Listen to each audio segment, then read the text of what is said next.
Hello, and welcome to the Dialogue on Dialogue podcast. In 1956, Earl Nightingale recorded The Strangest Secret, launching a new era in self-improvement. Over his lifetime, he created thousands of radio and audio programs exploring success, purpose, and meaning. This project is my personal reflection on those ideas, what they meant then, and how they apply now, as I work to put them into practice, and invite you to come along for the ride. Episode 22, Problems. As Earl Nightingale reminds us, people don't need to be educated nearly as much as they need to be reminded. This series is about remembering the truths we probably already know and learning how to live them.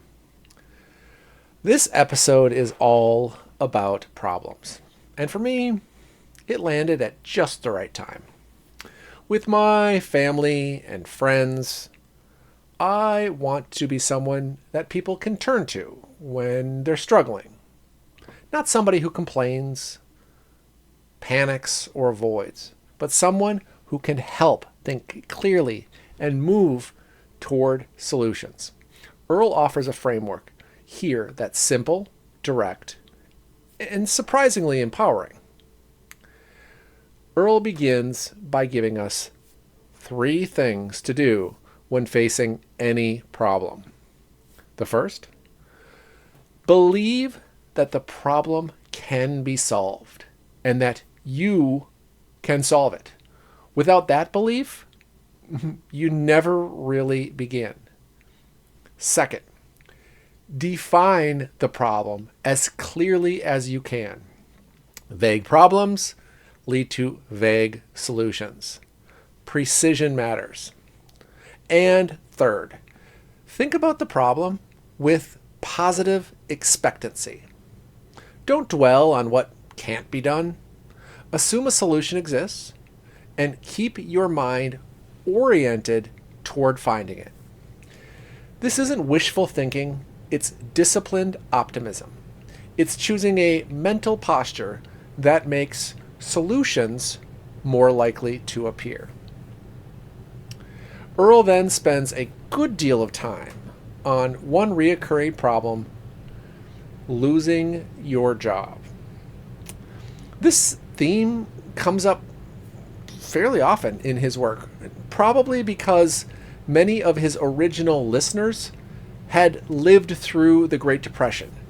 But it feels especially relevant today as people worry about automation and artificial intelligence reshaping the workforce.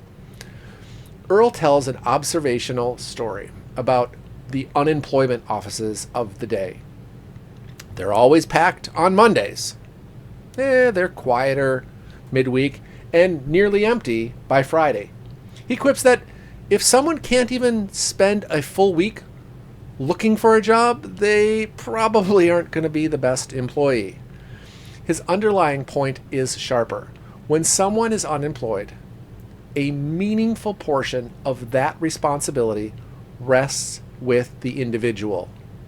That doesn't mean circumstances don't matter, but it does mean agency still exists. Earl urges everyone to have a plan in case they become unemployed. And he challenges a deeply ingrained misconception that the employer's role is to provide work for the employees. In reality, the employer's job is to provide a product or service to the customer. That question turned inward for me. How can I make sure I don't adapt the mindset that my employer exists to serve me? How can I work in ways that better support my employer's mission to serve others? That shift alone reframes work from an obligation to contribution. From there, Earl pivots to another problem people often struggle with: aging. He challenges the idea that getting older necessarily means becoming less engaged, curious, or vibrant. Instead, he argues that age is largely a matter of attitude. He puts it beautifully. You are as young as your faith, and as old as your doubts. You are as young as your self-confidence, and as old as your fear. You are as young as your hope, and as old as your despair. We can't control time, but we can control the mindset we bring to each day, regardless of age. Earl closes the episode by returning to problems more broadly, outlining 4 common ways that people respond to problems. The first is the direct method, and for the record, this is the best approach. And it's tackling the problem head on. The second, indirect, solving it through side doors or maybe a roundabout means. Third is retreat, running away and hoping it resolves itself. Fourth is sour grapes, blaming the world or convincing ourselves we never wanted a solution anyway. His key insight is this: people don't usually change their approach based on a problem. They default to a pattern based on who they are. That's the real invitation here.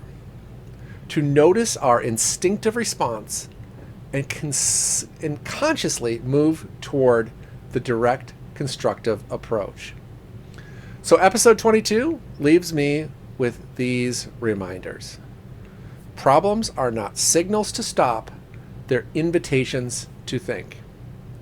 Clarity, responsibility, and positive expectancy change outcomes. Work is about serving others. Age is shaped by attitude, and how we face problems reveals who we are becoming. When problems arise, and they will, we can choose to meet them directly, thoughtfully, and with confidence. Until next time, remember, the answers are older than we are and just as relevant today.